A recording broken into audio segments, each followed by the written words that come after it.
You mentioned Creative Commons licenses. My clinic was the clinic that ported the Creative Commons license to Canada. We drafted the first Canadian Creative Commons licenses. And we're still involved with Creative Commons Canada. The current director of the clinic is actually sharing an intern. The current director of Creative Commons in Canada is actually sharing one of our summer interns this summer. And we just finished helping her with the port of the 3.0 Creative Commons license. Creative Commons is just an example of an open license, right? It's a license that's permissive, that allows people to use content without having to basically sign their life away or pay any money. You just have to follow certain obligations set out in the contracts, and away you go. You can use the content. That's what open data licenses do. Same kind of thing. Permit a user to use a body of data in a way that gets them away from any intellectual property liability concerns and gives them the freedom to innovate, and to speak and to use the data in new and interesting ways that help their community. Open data is certainly about e-commerce, right? It's about commerce, it's about allowing commercial use of data, but it's certainly about more than that. The citizen focused aspect of open data can't be understated. It allows individuals within their communities to get access to data and talk to their neighbors about their communities, about their spaces that they use, about the services of the government that they use. Open data is also external facing, right? It's not just about my neighborhood, it's not just about my city. It allows people across the country, across the world, to combine data sets and compare data sets, to pull data together into new and useful combinations, things that we haven't even thought of now. That's, I think, the most exciting thing about the open data movement, how new it is and how we just don't know how it's going to benefit us yet. Certain applications are already useful and are already easy, but we don't know what else is out there. We don't know what we can do if we're just given the data, and given the data under terms that encourage its use. And it's that last point that I came here to talk to you tonight, talk to representatives from the city of Montreal earlier today. It's about what are the terms of use? What are the terms under which we get access to the data? This is important because contracts, the licenses that allow us to use the data do more work than simply allow us to get access to the data. They often impose obligations on us, and to the extent that they impose obligations on users that are potentially onerous, they act as an impediment or a deterrent to the use of the data. And really, at the end of the day, it undermines the government's, the city's mission in giving access to this data. Because if you take a step back and think, well, why would the city do this? Why is the city making access to this data?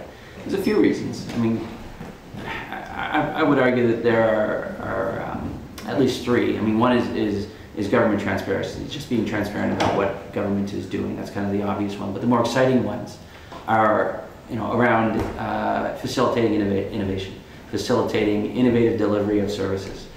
If you think about what a government does, we don't think of a government, a city government in particular, at least not my city, Ottawa, as a dynamic service provider. I mean, they do their best, but they're not hired to be innovators. They're not hired to be dynamic, engines of the economy. That's not what we have government there for.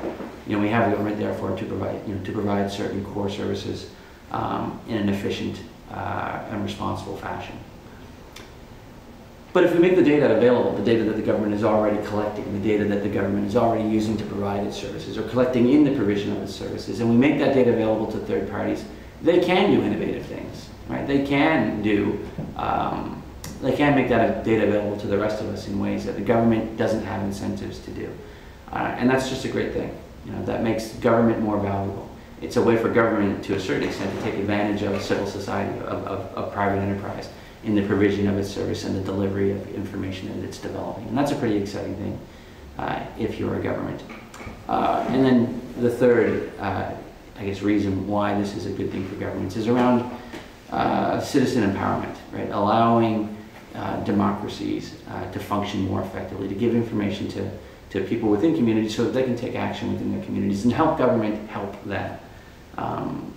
Think around all sorts of things, how to provide services more efficiently, how to communicate citizen needs to government more quickly, more effectively, more efficiently. open data movements do all of these things, and that's just a good thing. But the issue now is now that I've sold every government in Canada on making their data public, making their data open, the question is, what are the terms that you provide?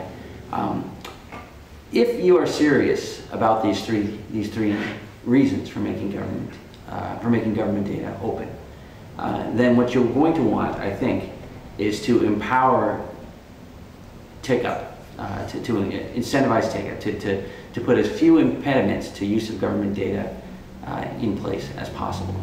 And that suggests that you're going to want easy licenses. And by easy, I mean easy in two senses. One is easy to use. All right, there are very few people who are capable of reading the fine print on even the most simple licenses, the most easy to read licenses. You know, because they have hundreds of years of law behind the terminology that they use. You know, when you talk about, you know, liability, it's tough to use other words other than liability, and liability is a grade 8 word, not a grade 6 word, you know, in my view. They're difficult concepts for all of us to embrace easily. And so you have to find ways to present the same information in easier fashions. We talked about Creative Commons earlier. I think Creative Commons does a fantastic job of this, of having kind of two versions of the license. One is the real legalese license that nobody ever reads. You know, we drafted it, but nobody ever reads it. The other is what Creative Commons calls the D, which uses pictograms and a very easy, simple language to communicate the essential obligations of the license. So I think if governments are going to be moving into open data licenses in a significant way, and I hope they are, then I think that's the approach that they need to take. Communicating the fundamental concepts within the license, the fundamental